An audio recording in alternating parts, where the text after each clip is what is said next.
Fade in on the sound of a clock ticking. Not a loud grandfather clock, but the cheap, battery-operated tick of a wall clock in a kitchen at 3 in the morning. It is the sound of insomnia. It is the sound of a mind racing while the rest of the house sleeps. Picture a phone lying face down on a nightstand. It's not ringing, it's not buzzing. But to the person lying awake next to it, that silent black rectangle feels like it's screaming. It radiates a kind of heat, a magnetic pull. There is a message waiting, or perhaps a message sent, hanging in the digital ether, waiting for a reply. We have been told a lie about infidelity. We have been sold a dramatic Hollywood version of events where cheating is an explosion, a sudden, uncontrollable forest fire of lust. We imagine a crowded bar, too many drinks, a lingering look, and suddenly 2 people are in a taxi, swept away by a tidal wave of biological imperative. We blame the alcohol. We blame the spark. We blame the undeniable chemistry. We call it a moment of weakness. But that is rarely the truth. That is the cover story we tell ourselves to protect our egos from the darker, more calculated reality. The truth is much quieter, it is much slower, and it is much more terrifying because it is entirely under our control. Cheating does not start with desire. It does not start when lips touch or when clothes come off. It starts months, sometimes years before that. It starts with a concept we are going to dissect for the next 2 hours. It starts with emotional permission. Imagine a house. This house represents your relationship. It has a front door, thick walls, and locked windows. It is designed to keep the weather out, to keep strangers out, and to keep the intimacy within safe. When you commit to someone, you are essentially handing them the only key. You are saying, "You are the only one allowed in here." Now, desire, pure, raw attraction to others, is like the wind. It blows around the house constantly. You will see attractive people. You will meet charming colleagues. You will reconnect with old flames. That is the wind. It hits the windows. It rattles the door. But if the house is secure, the wind stays outside. You notice it, but it doesn't get in. Cheating happens when you quietly, secretly walk to the back door, the one nobody sees, and you unlock it. You don't open it wide. You just turn the deadbolt. You leave it unlatched. You give yourself permission to let the wind in, just a crack. Why do we do this? Why do we dismantle the security of the life we've built? It begins with a narrative shift. Before a person cheats on their partner, they must first cheat on their own reality. They have to rewrite the story of their marriage or their relationship to justify the betrayal that hasn't even happened yet. This is the permission phase. It usually starts with a grievance, a small one. Maybe your partner didn't listen to you about your bad day at work. Maybe they forgot an anniversary. Maybe the sex has become routine, utilitarian, devoid of that electric spark you felt 5 years ago. These are normal, mundane aspects of long-term monogamy, but the potential cheater takes this grievance and plants it like a seed. They water it with resentment. They look at their partner not as a flawed human being doing their best, but as an antagonist. He doesn't appreciate me. She doesn't understand my ambition. I am lonely in this house. This internal monologue is the first step of permission. You are building a case. You are standing in the courtroom of your mind, acting as both prosecutor and judge, and you are finding your partner guilty of negligence. And because they are guilty, you are now entitled to compensation. That is the key word, entitlement. Emotional permission is rooted in the idea that you are owed something that you aren't getting. You tell yourself, "I am a good person. I work hard. I take care of the kids. I pay the bills. Don't I deserve to feel alive? Don't I deserve to feel wanted?" Once you ask that question, the lock on the back door clicks open. Now let's look at the mechanics of how this plays out in the real world. It rarely starts with a stranger. It starts with someone safe. A coworker, a friend of a friend, an ex who just wants to catch up. We call this the safe zone. You tell yourself, "Oh, I'm not attracted to him. He's just a work husband. We just joke around." Or, "She's just a friend from college. We have history. It's platonic." This is the most dangerous lie of all. The just friends defense is the camouflage under which the emotional affair operates. Let's zoom in on a typical scenario. You're at work. You've had a fight with your spouse that morning. Nothing major, just bickering about finances or whose turn it is to do the dishes. You feel annoyed. You feel unappreciated. You walk into the office, and there is that colleague. They are smiling. They are dressed well. They smell good. They don't know about the unwashed dishes. They don't know about the credit card bill. They only know the work you, the competent, funny, charming version of you. They ask, "How are you?" And here is the crossroads. Here is the moment of permission. Path A. You say, "I'm fine, just a rough morning," and you move on to business. You keep the boundary up. Path B. You sigh. You drop your shoulders. You look at them with a specific kind of vulnerability and say, "Honestly, things are tough at home." If you choose Path B, you have just crossed a line. You haven't touched them. You haven't flirted, technically, but you have opened a window into the intimacy of your relationship and invited a third party to look inside. You have signaled that you are unhappy. You have signaled that you are available for emotional rescue. This is where the dopamine loop begins. When that colleague responds with empathy, "I'm so sorry to hear that. You deserve better." It feels like a drug. Suddenly, you are being seen. You are being validated. In contrast to your spouse, who is currently the source of your stress, this new person is a source of relief. You start to compartmentalize. You create a secret world. The secret world is a space that exists only between you and the other person. It might be a lunch break.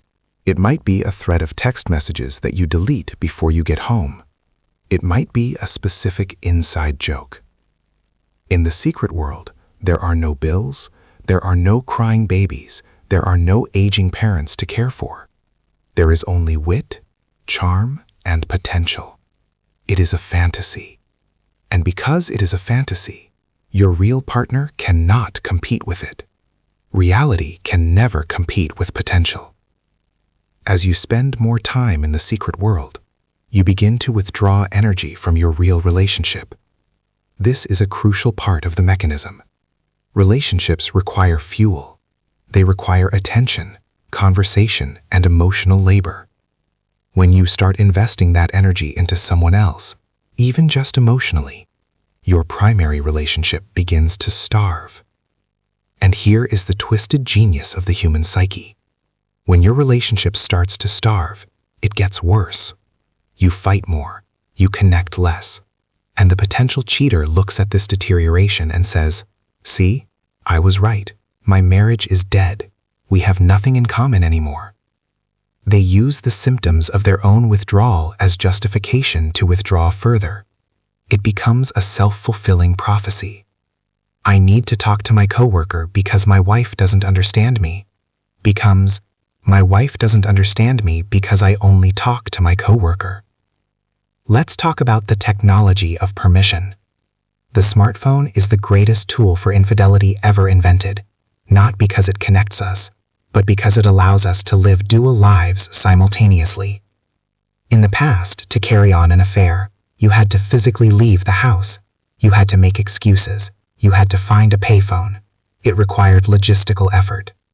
Today, you can be sitting on the sofa next to your husband, watching Netflix, while simultaneously carrying on a deep, erotic, emotional affair with a man 3 time zones away, all through the silent, glowing screen in your hand.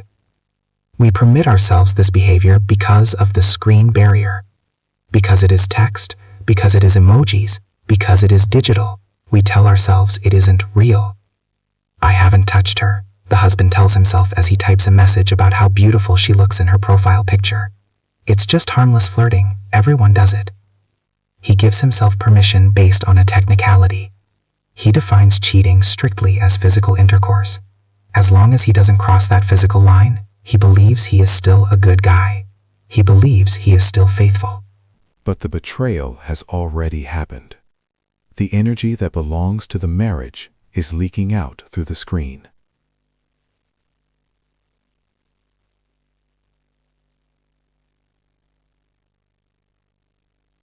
Let's go deeper into the psychology of the shadow self.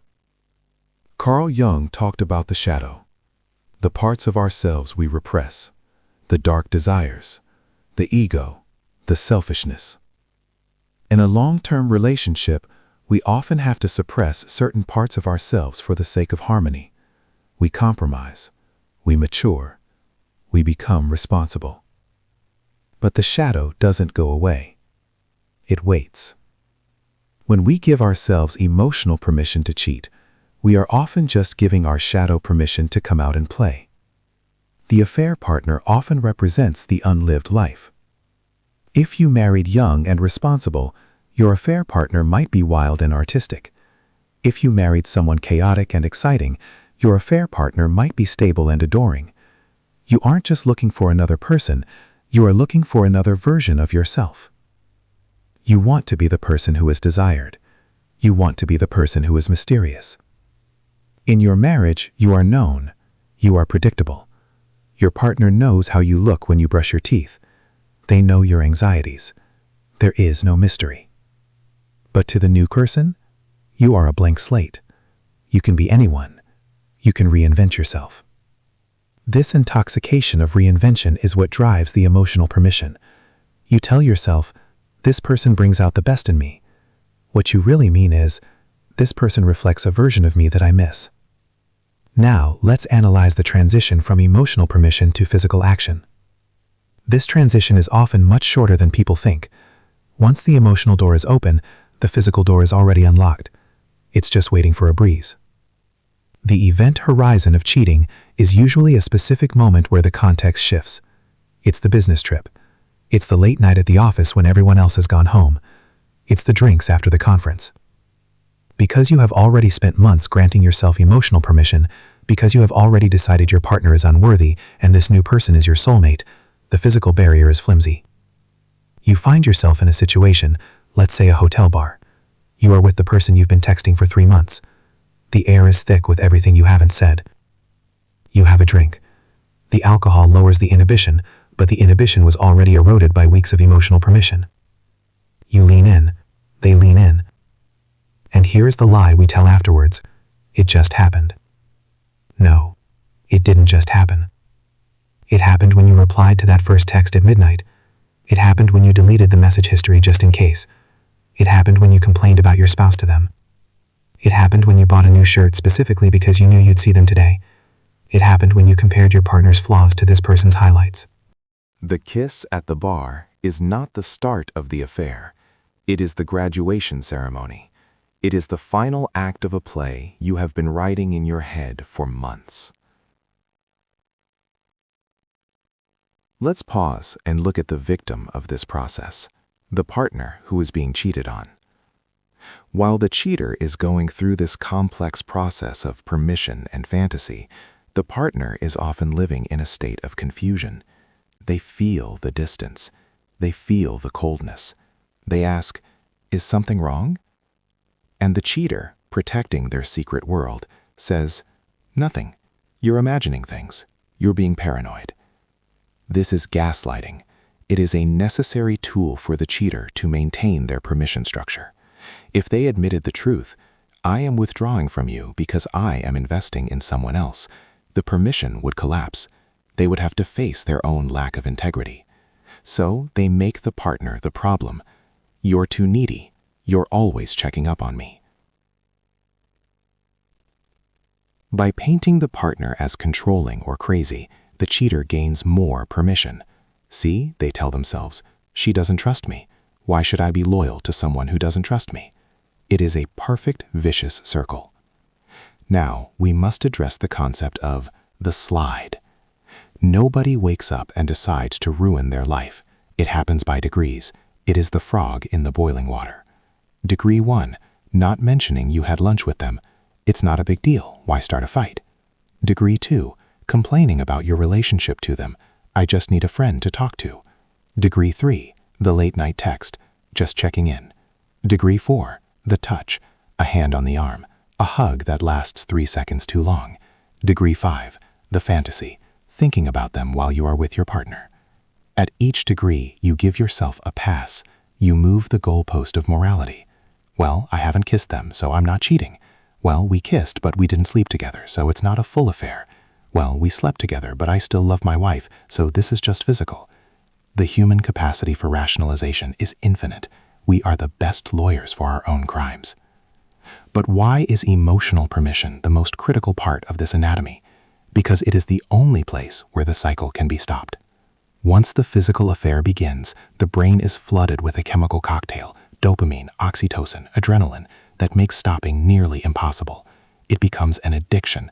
The highs are incredibly high, and the lows, the guilt, the fear of discovery, only serve to make the highs more intense. But in the permission phase, you are still sober. You are still in control.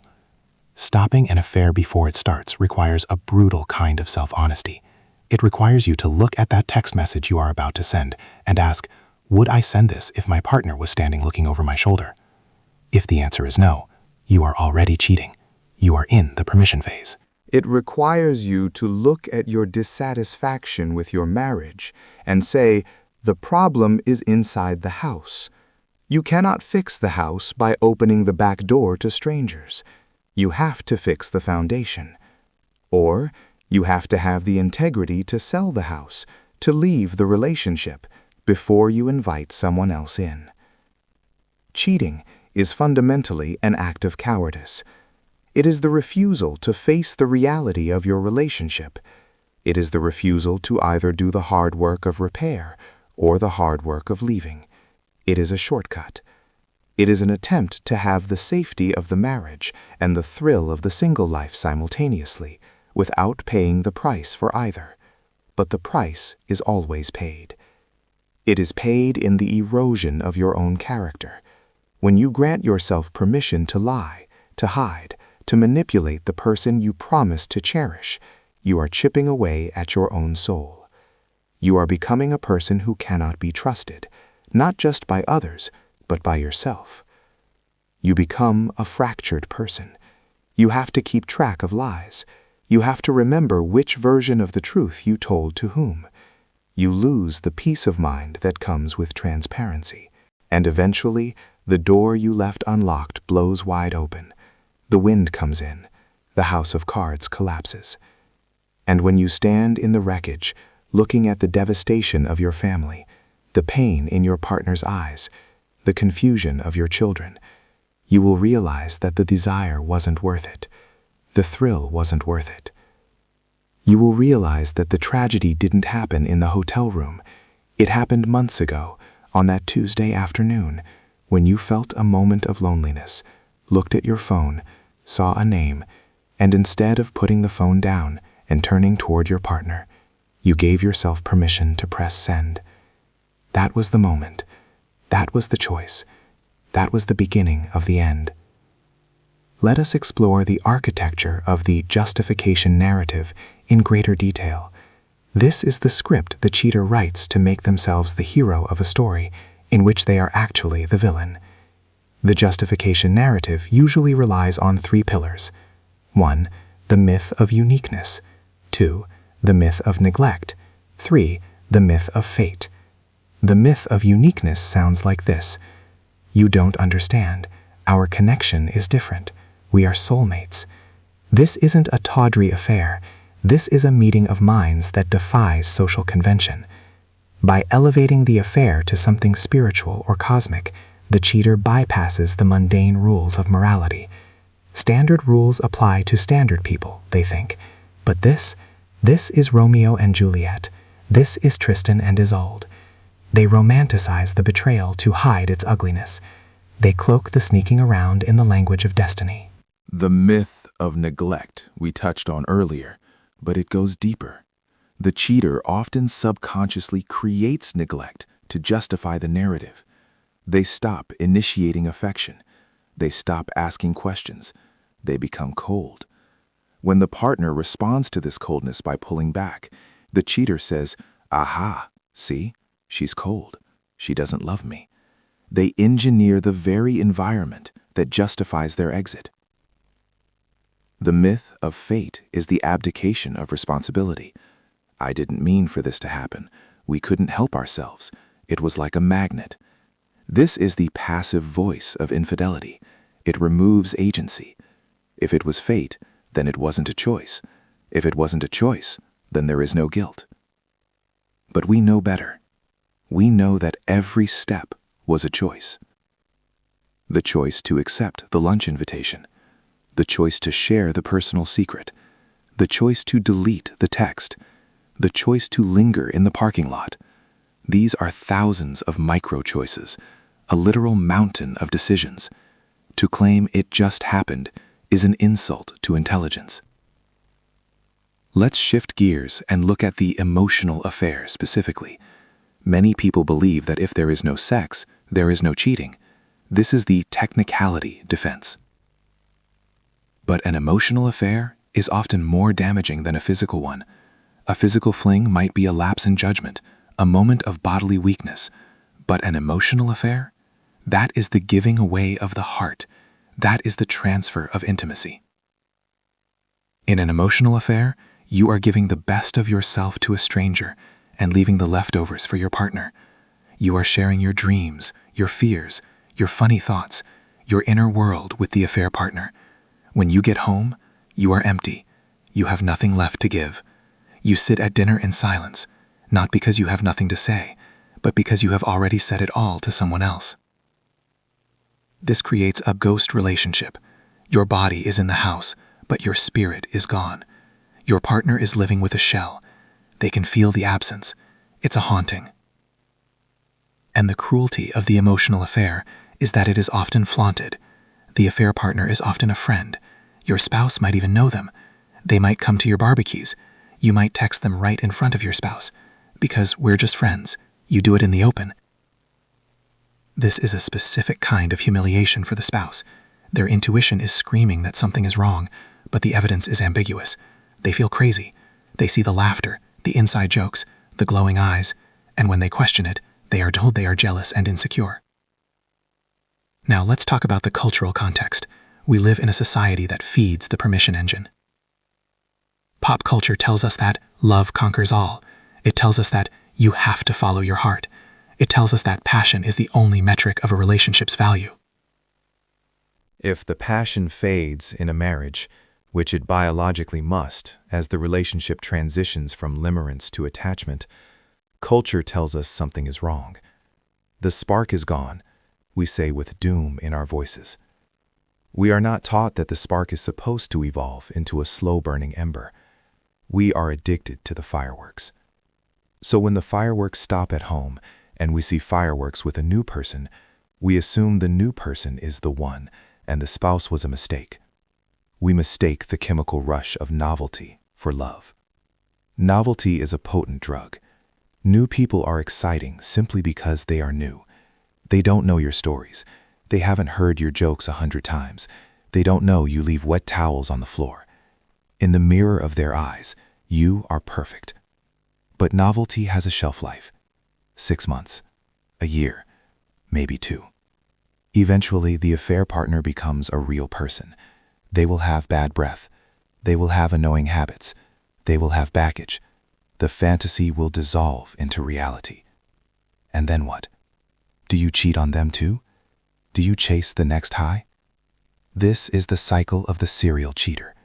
They are not looking for a person. They are looking for a feeling.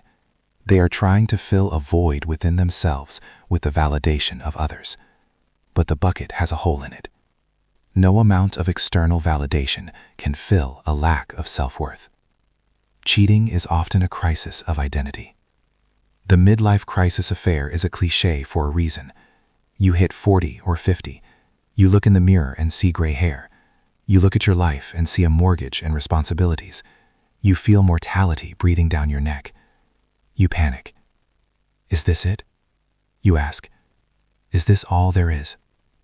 Then you meet someone younger, or someone who looks at you like you're a rock star, and for a moment you feel 25 again. You aren't cheating to be with them, you are cheating to be with the younger you. You are trying to cheat death. But you can't cheat death. And destroying your family won't make you younger.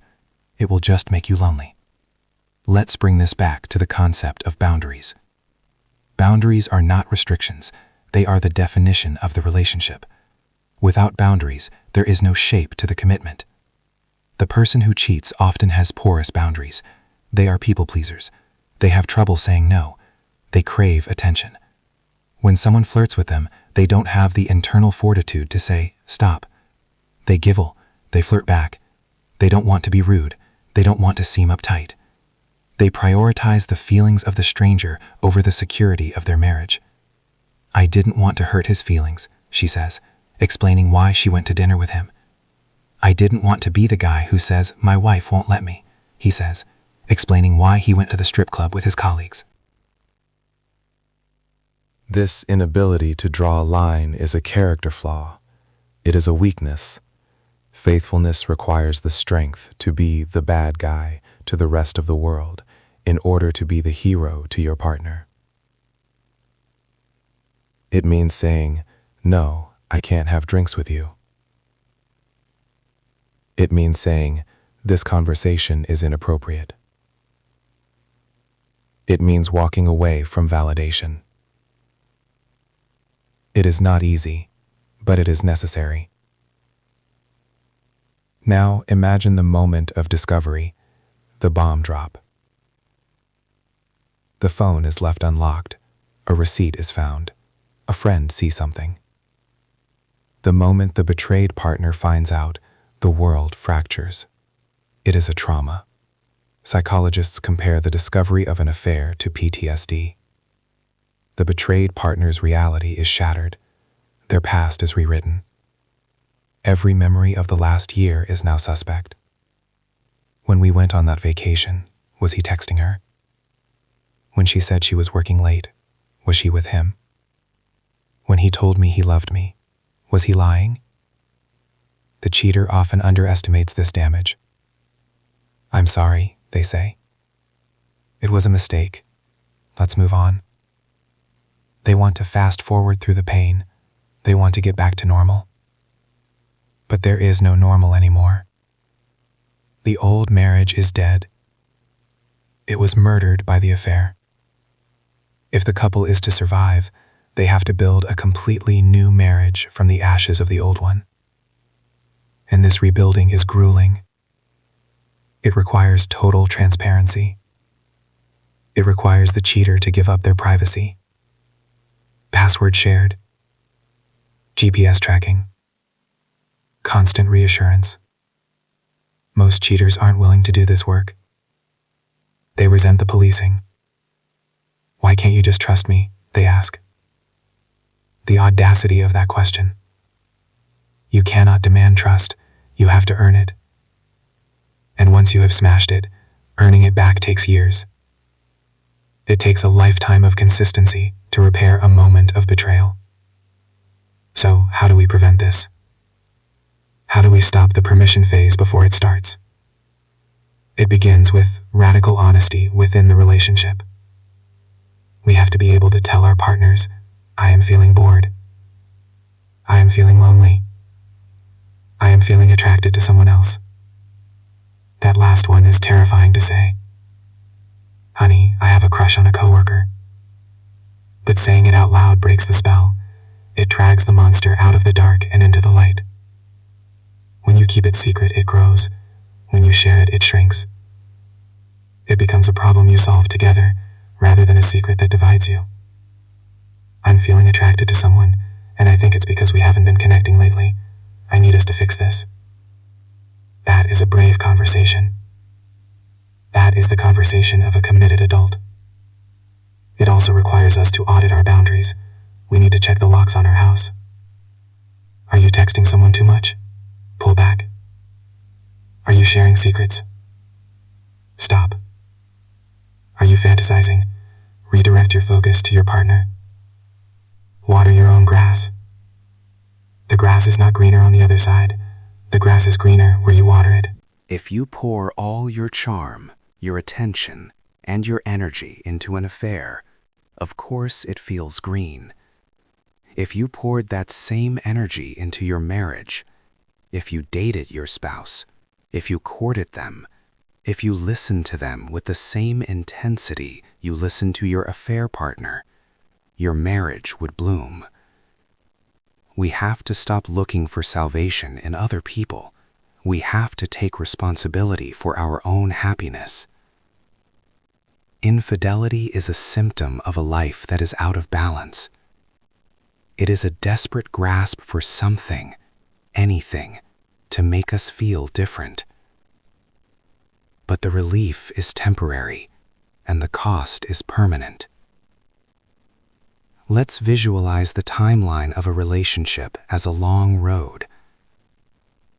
In the beginning, the road is smooth and sunny. This is the honeymoon phase. Then you hit the bumps, the potholes, the rain. This is real life. The cheater looks at the rain and says, "I didn't sign up for rain. I'm getting off this road." They see an exit ramp. The exit ramp looks exciting. It leads to a neon city. But that exit ramp is a trap. It leads to a maze. The faithful partner stays on the road. They put on the windshield wipers. They slow down. They say, "We can get through this storm." And if you keep driving through the storm, you eventually break through to the other side. And the bond you have on the other side is stronger than anything you had in the sunshine. It is a bond forged in fire. It is a love that has been tested and survived. That is the love worth fighting for. That is the love that matters. The cheap thrill of the affair is candy. It tastes sweet for a second, but it rots your teeth. The love of a long-term, committed partner is sustenance. It is bread. It keeps you alive. Don't trade the bread for the candy. As we move into the second hour of this analysis, we are going to deconstruct the specific archetypes of the cheater, the narcissist, the avoidant, the insecure. We will look at the role of opportunity. We will look at the office dynamic. We will look at the biology of attachment. But remember this core thesis. It starts with permission. It starts in the quiet moments of your own mind. Watch your thoughts. Watch your narratives. Be the guardian of your own gate. Because once you unlock that door, you cannot control what comes in, and you certainly cannot control what gets destroyed. Listen to that. That is the sound of your life passing. Do not waste it on lies. Do not waste it on the cheap high of deception. Choose truth, even when it hurts, especially when it hurts. Now let's go deeper. Let's talk about the micro-cheating phenomenon.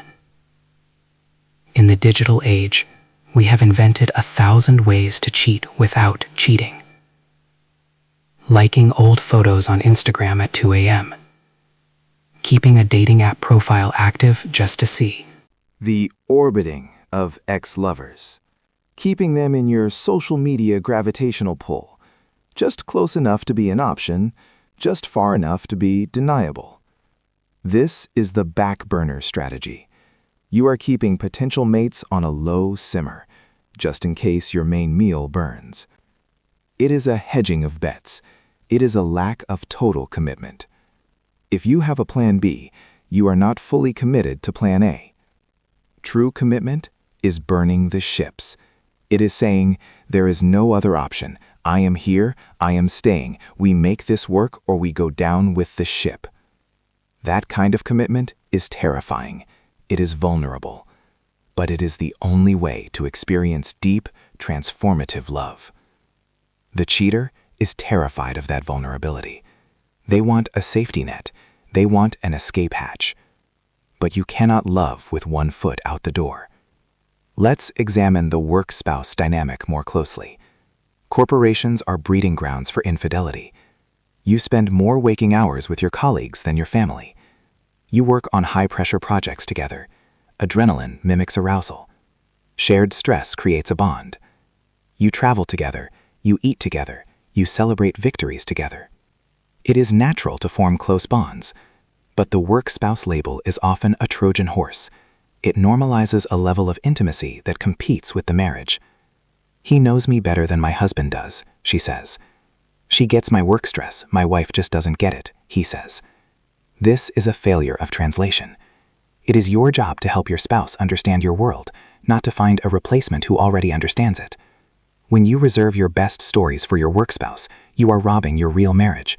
You are taking the currency of connection and spending it elsewhere.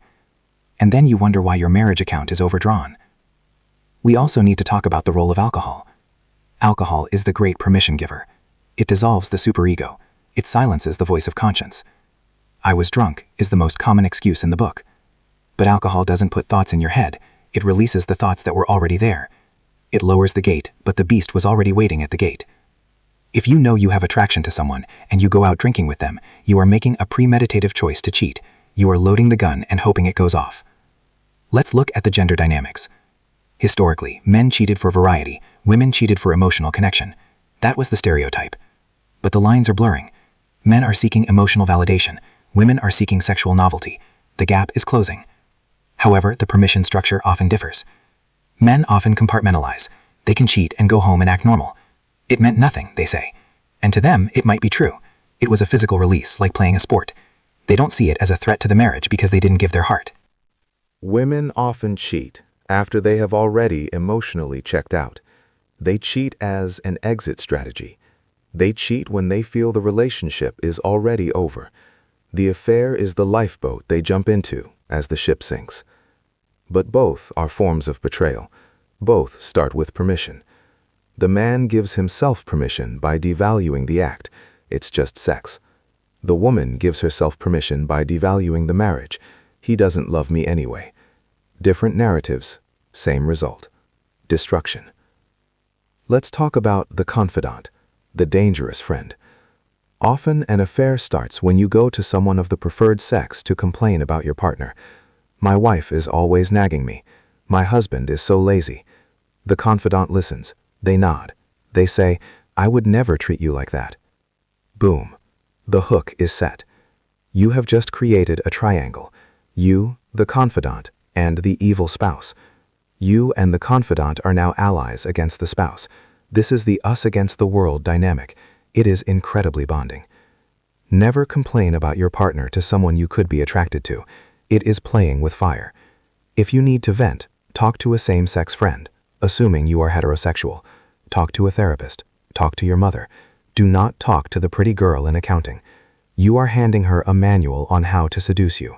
You are telling her exactly where the holes in your armor are. "My wife never wants to watch football with me." The confidant makes a mental note. Talk to him about football. "My husband never compliments my cooking." The confidant makes a mental note. Compliment her cooking. You are giving them the cheat codes to your heart. Now, let's pause and visualize the concept of the wall and the window. Shirley Glass, a renowned researcher on infidelity, coined this. In a healthy marriage, there is a wall between the couple and the outside world, and a window between the partners. They are open with each other and closed off to outsiders. In an affair, the architecture flips.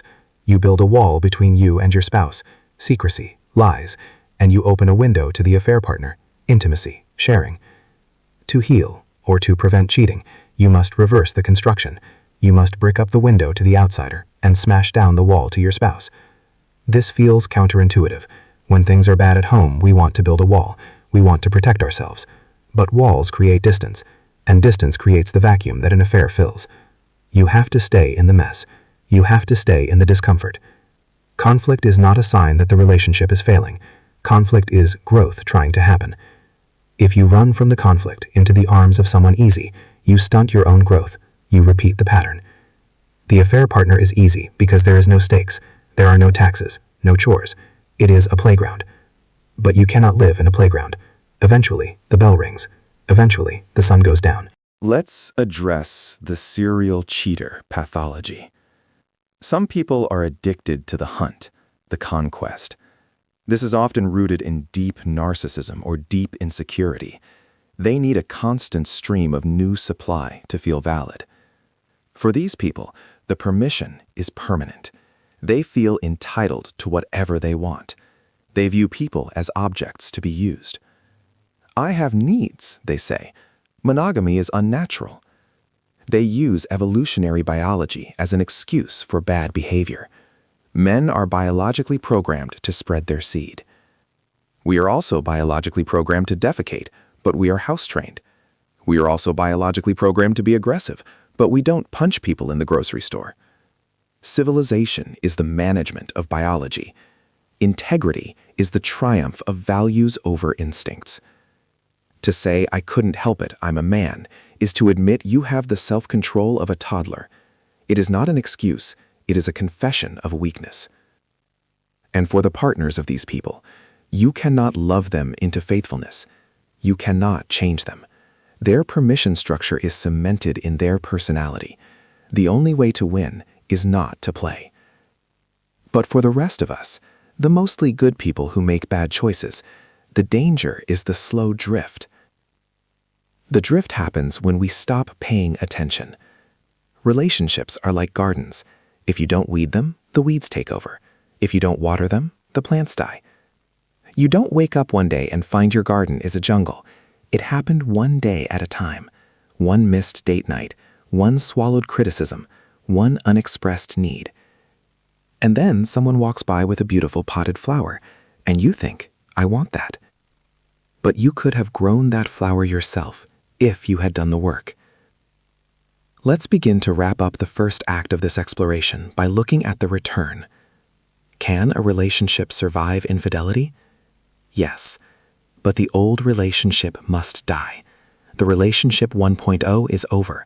You have to build relationship 2.0. And relationship 2.0 can actually be stronger, because now the cards are on the table. The illusions are gone. You have seen the worst of each other. If you can survive the truth, you can survive anything. But the cheater has to give up the permission, totally, permanently. They have to realize that the permission they gave themselves was a lie. It was a poison. They have to look at their partner and see the pain they caused. They have to sit in the fire of that pain and not look away. That is the penance. That is the price of admission to the new life. And for the one tempted to cheat, who hasn't crossed the line yet, stop. Look at the phone. Look at the door. Lock it. Turn around. Look at the person in the other room. The person who knows your coffee order. The person who held your hand at the funeral. The person who has seen you sick. That is real. That is rare. Don't trade a diamond for a glittery rock just because the rock is shiny and new. The shine wears off. The diamond lasts. Be the person who stays. Be the person who does the hard thing. Because in the end, when you look back at your life, you won't remember the thrill of the text message. You will remember the pride of having kept your word. You will remember the strength of the home you built that withstood the wind every single day.